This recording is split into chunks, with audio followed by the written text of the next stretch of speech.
지금 회계사가 뉴스에 연일 나오고 있죠. 물론 전문직과 연예인은 걱정하는 게 아니다라는 말도 있습니다만, 오늘 제가 회계사뿐만 아니라 세무사, 변호사, 그다음에 의사까지도 말씀을 드릴 거예요. 소위 우리가 흔히 말하는 대표적인 전문 직종들의 위기에 대한 뉴스가 연일 나오고 있습니다. 자, 여기 보면은 미지정 회계사라는 말이 나오는데요. 저도 얼핏 들었는데, 회계사가 되려면 시험만 합격하면 안 되고, 여기 나오죠. 공인회계사 CPA 시험에 합격했지만 정식 회계사로 활동하기 위해 반드시 실무 수습을 받아야 된다고 합니다. 그러니까 특정 기관에 수습 회계사로 좀 채용이 돼서, 제가 알기로는 2년으로 알고 있는데, 하여튼 특정 기간 동안 그 기간을 거쳐야지 그 다음에 이제 정식 회계사가 되는 겁니다.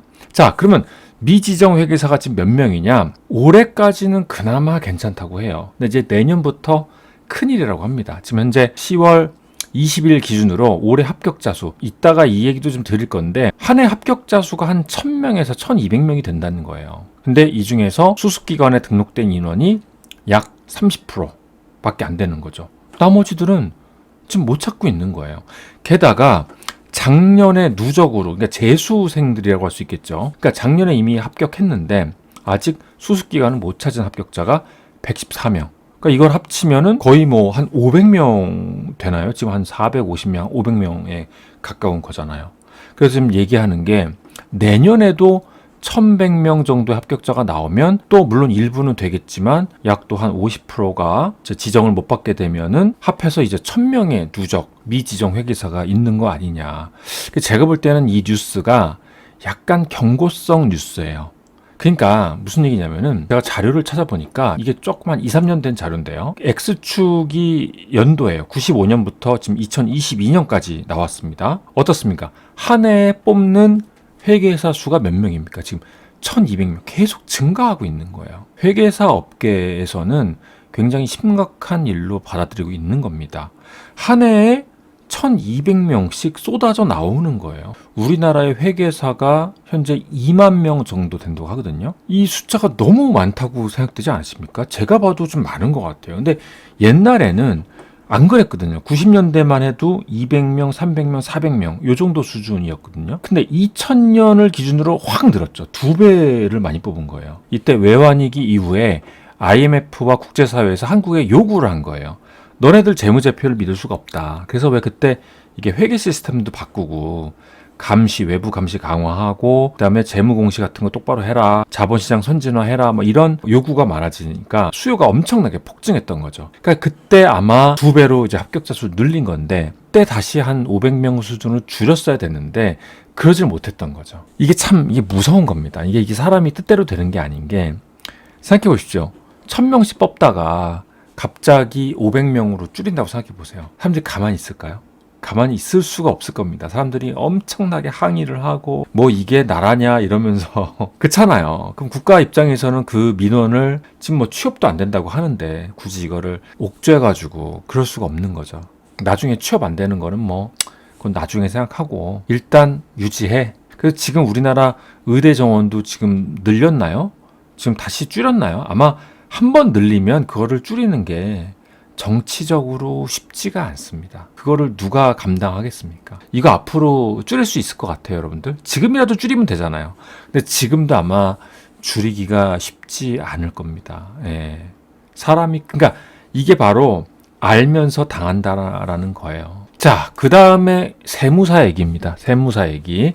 기장료 20년째 제자리. 저도 세무를 맡기거든요. 근데 그 맡기는 게 왜 이렇게 아까운지 모르겠어요. 참 사람이, 사실 우리가 어디 가서 뭐 그냥 티셔츠까지는 아니고 뭐 이렇게 옷을 사더라도 요즘에는 뭐 싼 것도 있지만은 뭐 비싼 거는 뭐 10만 원, 20만 원 넘는 것도 많잖아요. 어디 가서 바지 하나만 사도 10만 원 넘는 것도 있는데, 어떤 사람의 인건비가 우리나라는 아직까지도 그렇게 쳐주지를 않는 분위기가 있잖아요. 컨설팅 값을 되게 아까워하고, 어디 가서 심리상담 받는 거, 그다음에 코칭 받는 거에 대해서 우리가 선뜻 돈 내지 않잖아요. 그죠? 그런 문화는 어떻게 뭐 조금 바뀌기는 하는 것 같은데 여전히 좀 아까워하는 것 같습니다. 기장료를 반값으로 후려치기, 제살 깎아먹기도 다반사다, 이런 얘기가 나오고요.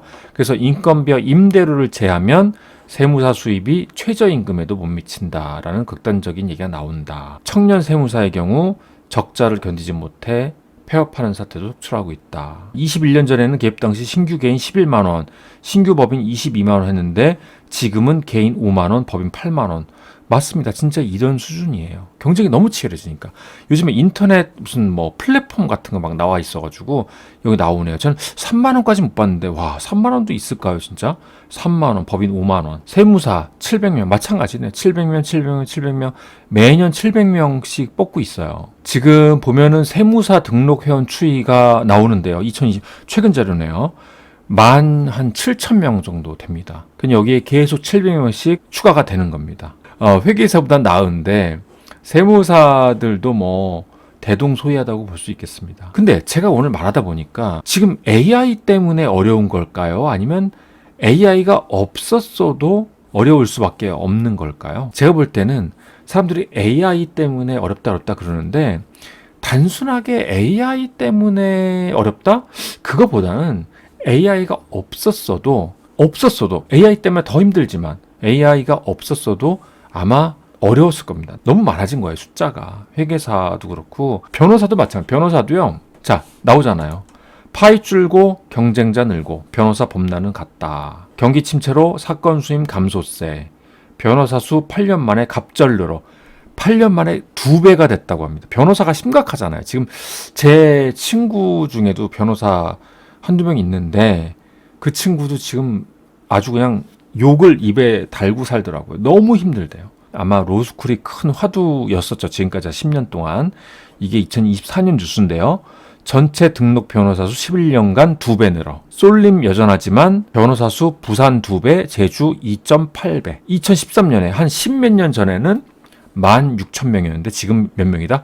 35,000명입니다. 지금 이게 2023년 자료니까 지금 2025년이면 한 3만 5천 명 넘었겠죠, 당연히. 그리고 더더군다나 대형 네트워크 로펌, 그러니까 이제 네트워크를 이루는 거죠. 마치 약간 브랜드화 해가지고 이제 개인 변호사들은 설 자리가 점점 줄어드는 거겠죠. 그 다음에 제가 아까 의사 얘기 드린다고 했잖아요. 일본 치과를 보면은 우리나라의 미래가 보일 수도 있을 것 같아요. 일본이요.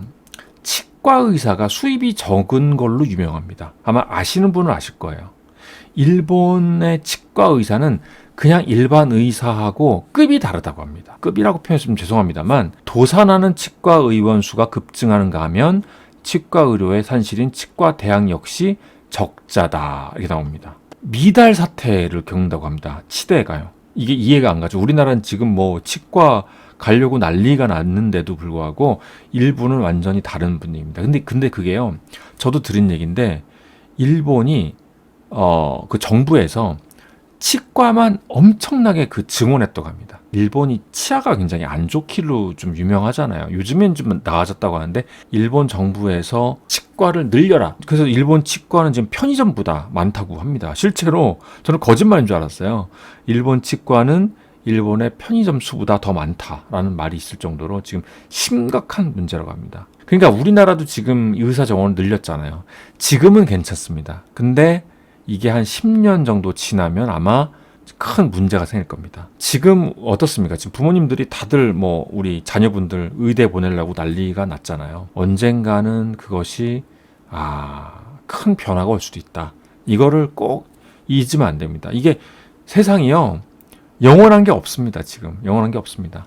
자, 그래서 제가 정리를 좀 하겠습니다. 자, 전문직의 본질은 무엇인가? 우리가 모두가 다 전문직 되고 싶어 하는데 과연 그 전문직이란 무엇인가? 라이센스냐라는 거예요. 지금까지는 라이센스가 있으면 먹고 살았습니다. 평생을 먹고 살 수 있었어요. 의사 면허증 있으면 평생 먹고 살 수 있었고요. 변호사 자격증 있으면은 모두가 다 선망하는 그런 직업이었어요. 부럽기도 합니다. 솔직히 지금도요. 근데 이제 그게 앞으로 10년 글쎄요. 10년이나 갈 수 있을까요? 10년 내에는 진짜 큰 변화가 올 것이다. 단순 업무를 넘어서 전략적 자문을 해야 된다. 창의적으로 해결해야 된다. 그 다음에 고객과 신뢰를 구축해야 된다. 그리고 그 변호사, 뭐 회계사 할 거 없이 모든 전문직들이 라이센스만 가지면 안 되고 대중들로부터 인플루언서가 돼야 된다. 뭐 인플루언서라고 해서 인기 있는 연예인이 되라는 뜻이 아니고 내가 대중들에게 선한 영향력을 끼치는 사람, 그래서 신뢰를 받는 사람이 돼야 된다. 그러면 그런 사람들은 고부가 가치가 가능하다라는 얘기고요. 대응 전략은 뭐냐? 데이터 분석만 해서는 안 된다. 회계사, 내가 뭐 기장 잘할 수 있어. 뭐 차변, 대변 잘 맞춰. 이게 중요한 게 아니라 그건 AI가 더 잘하니까 전략적 판단을 잘해야 된다. 비즈니스를 이해해야 된다. 내가 회계사 세무사야. 그러면 회계만 잘하고 세무만 잘하는 게 아니라 그 회사의 비즈니스를 알아야 된다는 거죠. 비즈니스를 알고 나서 그에 맞는 세무 전략, 그에 맞는 회계 전략이 나와야 된다는 거죠. 점점 어려워집니다. 복잡한 문제 해결 능력이 바로 그거예요. 회계 문제를 복잡한 회계 문제를 해결하라는 뜻이 아니고, 물론 그건 당연한 건데 그건 AI가 더 잘하니까 비즈니스, 고객의 비즈니스가 있을 거 아닙니까? 개인 사업자건 법인 사업자건. 그 사업자의 본질을 이해하고 그분들한테 자문을 해줄 수 있는 그런 역량이 돼야 된다는 겁니다. 그리고 AI를 도구로 잘 활용해서 생산성을 높여야 되겠죠. 그리고 틈새 서비스, 고급 자문, 디지털 컨설팅 등으로 가치를 확장해야 된다. 그래서 위기는 곧 기회다. 전문성의 재정의, 전 이게 굉장히 중요한 단어 같아요. 전문성의 재정의가 필요한 시대가 도래했다. 어쩌면 당연하게 들리는 얘기인데요. 앞으로는 어떤 직업을 갖든지 간에, 이거는 꼭 전문직만 해당되는 게 아니라 모든 직업을 가진 사람들이 나는 왜 존재하는가? 미션. 나의 비전은 무엇인가? 비전. 나의 가치는 무엇인가? 미션, 비전, 가치에 대해서 다시 한번 생각해보고 재정립하고 적어보고 한 줄로 적을 수 있고 두 줄로 적을 수 있는 사람이 되어야 됩니다. 그거를 내가 고객들한테, 대중들한테 전달할 수 있는 사람이 돼야 됩니다.